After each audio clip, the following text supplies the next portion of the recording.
Lagi, suap pejabat pajak kembali terungkap. Ini bukan kali pertama. Institusi Direktorat Jenderal Pajak dipermalukan oleh ulah pejabat internal. Tumpukan aset dan rekening gendut pegawai pajak menjadi presiden buruk, mengoyak kepercayaan rakyat, apalagi yang taat pajak. Senantiasa berulang. Lantas apa langkah Kementerian Keuangan memutus suap oleh tadi yang disebut oleh Ibu Sri Mulyani? Ketamakan tak terbatas tersebut. Orang tamak, embat pajak, kami ulas lebih lengkap untuk Anda sore hari ini. Memang kita sangat kecewa karena lagi-lagi terulang ya. Dan yang mirisnya itu adalah punya posisi gitu. Orang yang punya jabatan di institusi tersebut. Kita akan bahas. Ternyata Ibu Sri Mulyani sudah gerak cepat. Dia menyiapkan 5 langkah reformasi. Kita bahas secara singkat saja.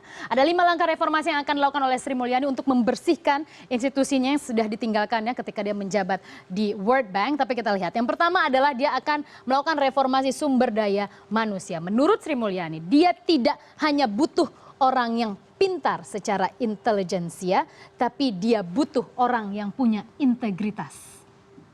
Integritas ini penting, mengapa? Karena ini berkaitan tadi seperti kata Ibu Sri Mulyani, ini uang rakyat. Mengelola uang rakyat dengan jumlah yang begitu fantastis, memang seperti godaan yang harus bisa ditahan oleh manusia. Makanya dibutuhkan sebuah integritas. Lebih jauh lagi ketika nanti dia akan mengurusi uang-uang, apalagi uang wajib pajak dalam jumlah besar ya. Kalau kayak pegawai ataupun karyawan kan itu sudah kolektif lah ya dari perusahaan. Tapi orang-orang berduit loh, konglomerat itu kan gede-gede banget kalau dia punya perusahaan. Nah itu yang dibutuhkan integritas. Jadi misalnya gini loh, dan skemanya hampir sama. Jadi misalnya gini, dia tuh wajib membayar pajak ke negara misalnya 5 triliun misalnya. Tapi dia akan kong kali kong tuh dengan pegawai pajak. Gini deh, daripada saya bayar 5 triliun, itu bisa datang dari mana saja. Dari pihak wajib pajaknya dulu atau dari pihak si pegawai pajak, pejabat pajaknya. Daripada bayar 5 triliun, kasih aja nih kita bagi-bagi 1 triliun aja deh. Tapi saya akan coba buat jadi disebutkan ada sebuah rekayasa angka atau gimana ceritanya lah ya, yang mereka yang lebih paham itu. Jadi hanya bayar kewajibannya itu hanya sekitar 2 triliun gitu. Jadi gimana marginnya? Marginnya yang 2 triliun ini loh. Kan kewajibannya 5 triliun. Dia setor dalam tanda petik, dia suap pegawainya itu dengan 1 triliun. Sehingga kewajiban dia hanya 2 triliun. Dia bisa hemat 2 triliun sisanya. Jadi gitu-gitu angkanya. Jadi kalau yang namanya, apalagi yang punya kewajiban pajak besar tuh pasti bisnis ya. Bisnis itu kan udahlah, pasti gain aja yang dipikirin tuh pasti memaksimalkan profit, memaksimalkan keuntungan gitu. Kalau dia bisa untung 2 triliun, dia bisa melakukan bisnis yang lebih besar, nggak apa-apa deh. Saya bayar 1 triliun buat agar saya cuma bayar 2 triliun. Padahal kewajibannya 5 triliun. Ini harusnya masuk ke negara, ke kas negara. Tapi karena tadi ada kolusi, kemudian kerjasama tadi, sehingga dia bisa hemat 2 triliun. Buat wajib pajak itu main banget 2 triliun. Jadi kira-kira seperti itu. Maka dibutuhkan integritas menurut Sri Mulyani yang akan dites mungkin ketika nanti akan masuk ke Direktorat Pajak. Lalu sistem informasi dan basis data. Ini juga menyasar meminimalisasi interaksi. Jadi meminimalisasi interaksi antara pegawai pajak dan juga wajib pajak. Jadi dibuat kayak ini aja loh, online. Kalau kita mau bayar pajak tuh kalau bisa memang dimaksimalin udah pakai sistem teknologi informasi, mau kecil, sedang, besar. Kalau misalnya interaksinya diminimalisasi kan pasti akan sulit untuk ketemu orangnya, sulit untuk menawarkan dalam tanda petik jasa pengurangan pajak, atau juga untuk menawarkan tolong bantu saya dong Pak gitu. Jadi susah karena interaksinya sudah dipangkas dengan sistem informasi yang akan disiapkan. Saya menanti seperti apa sistem informasi yang akan disiapkan oleh Sri Mulyani. Lalu selanjutnya yang ketiga adalah pembenahan proyek Ditjen Pajak. Jadi proyek-proyek Ditjen Pajak nanti akan lebih ditelusuri lebih spesifik oleh Ibu Sri Mulyani. Selanjutnya adalah perbaikan struktur kelembagaan. Jadi dari KKP nanti itu akan dilihat lagi siapa tokoh-tokohnya ataupun siapa pejabat-pejabatnya di sana. Nanti mungkin Sri Mulyani akan lihat spesifik track record itu orang bagaimana, kemudian dia pasti akan melakukan investigasi karena mereka punya inspektorat jenderal kan, mereka punya irjen dan itu akan jalan untuk menyisir mana pihak-pihak yang dicurigai atau sudah mulai nakal sehingga tidak mempermalukan lagi institusi yang dia pimpin. Lalu perbaikan regulasi dan perpajakan ini akan berkaitan nanti dengan undang-undang dan kita akan lihat lebih spesifik undang-undangnya nanti akan seperti apa yang diperbaiki oleh Ibu Sri Mulyani. Lalu ini memang miris, mengapa? Karena praktek-praktek ini suka tidak suka, sedikit banyak mempengaruhi ini penerimaan negara. Kita itu selalu shortfall untuk tiap tahun penerimaan pajak. Tahun ini bahkan diproyeksi akan lebih besar karena dari target 1.355,2 triliun rupiah hingga data per Oktober itu dari year to date ya, jadi Januari hingga Oktober itu baru 64,73%. Logikanya aja kita hanya punya sekitar 2 bulanan. Mampukah kita mengejar lagi sekitar 35% ini untuk kemudian terrealisasi target?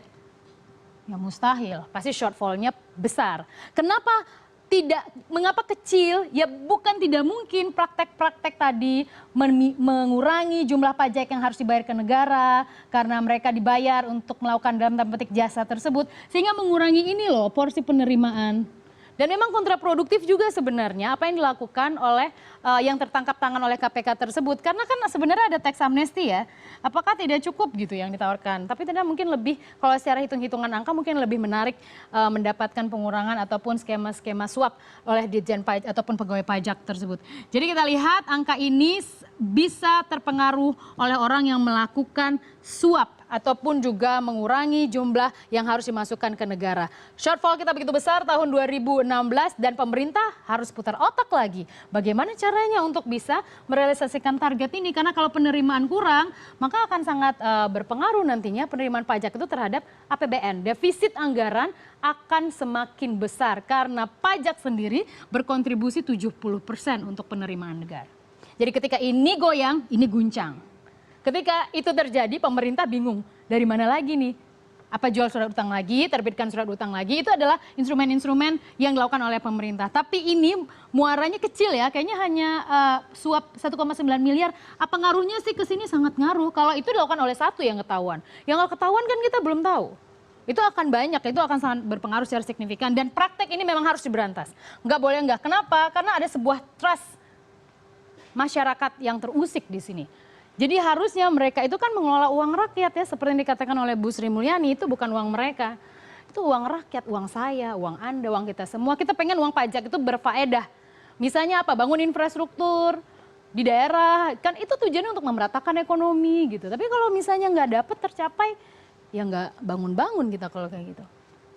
Kini saya akan mengingatkan Anda bahwa kasus suap pajak bukan pertama kali ini saja, sudah berulang. Saya ingat pada tahun misalnya kita mulai dari tahun 2010, Anda lihat Bahashim Ashifi, ini merupakan salah satu juga pegawai pajak, dia merupakan PNS, Kepala Kantor Pemeriksaan dan Penyidikan Pajak Jakarta. Jadi Kepala Penyidikan Pajak Jakarta. Dan bahwa kurun waktu 2004 hingga 2010 jaksa mensinyalir lalu lintas uang di rekening Bahashim yang hanya seorang PNS itu mencapai 932 miliar rupiah. Termasuk juga rumah yang ada di Menteng gitu ya. PNS doang bisa punya rumah di Menteng, Bo. 8,5 miliar satu rumah.